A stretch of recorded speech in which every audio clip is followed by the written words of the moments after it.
Chicken মহারানি, তার জন্য 1 KG 200 chicken নিয়ে নিয়েছি, তাতে 200 গ্রামের মতো দই দিয়ে দিচ্ছি, 1 চামচ নুন দিয়ে নিচ্ছি, একটু গোলমরিচের গুঁড়ো দিচ্ছি, 1 চামচ রসুনের পেস্ট, 1 চামচ আদার পেস্ট দিয়ে নিচ্ছি, মিডিয়াম সাইজের হাফ লেবুর রস দিয়ে দিচ্ছি, 1 চামচ কাশ্মীরি লঙ্কার গুঁড়ো দিয়ে নিচ্ছি। এরপরে এই মাংসটাকে ভালো করে ম্যারিনেট করে 30 মিনিটের জন্য রেখে দেবো। মহারানি চিকেন বানানোর জন্য কয়েকটা মশলা শুকনো কড়াইয়ে ভেজে নিচ্ছি। 3 টুকরো দারচিনি দিয়েছি, 4টে লং দিয়েছি, 3টে এলাচ দিয়েছি, 5টা শুকনো লঙ্কা দিচ্ছি, 2 চামচ জিরে দিচ্ছি,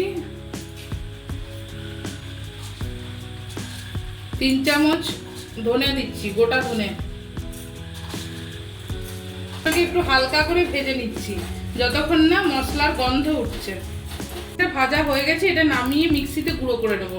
3টে পেঁয়াজ এখানে টুকরো করে মিক্সিতে দিয়ে নিয়েছি,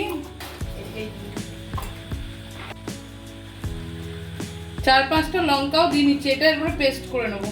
দেখুন 5টা কাজু আর 5টা আমন্ড দিয়েছি, এটা আগে মিক্সিতে গুঁড়ো করে নেবো। এবার আমন্ডটা দেখুন গুঁড়ো করে নিয়েছি, এটা দুধ দিয়ে আর একটু ভালো করে পেস্ট করে নেবো, মিহি পেস্ট তৈরি করবো।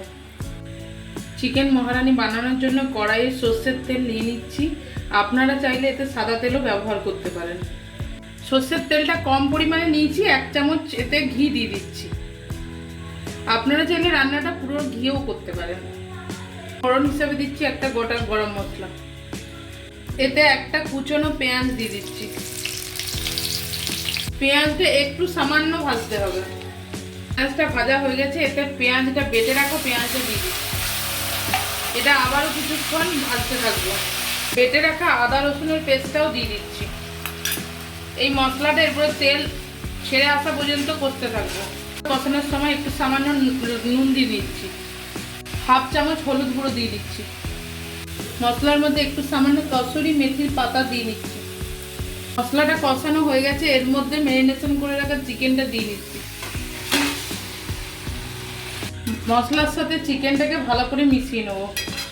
এই চিকেন বারবার ঢাকা দিয়ে ঢাকা খুলে নাড়াচাড়া করতে হবে, আর এতে কোনো জল ব্যবহার করার দরকার নেই, কেননা এই দই ম্যারিনেশন করা আছে বলে নিজেই জল বেরোবে।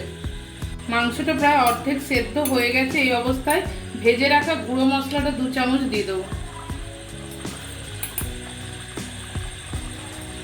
মশলাটা মাংসের সাথে ভালো করে কষিয়ে নেব।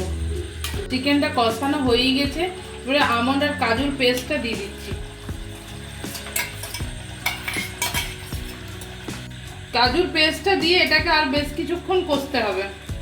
চিকেন একদম তৈরি হয়ে গেছে, পুরো কষা কষা হয়েছে, এর বেশি গ্রেভি থাকবে না। ওপর থেকে নামানোর আগে একটু ধনেপাতা ছড়িয়ে দিচ্ছি।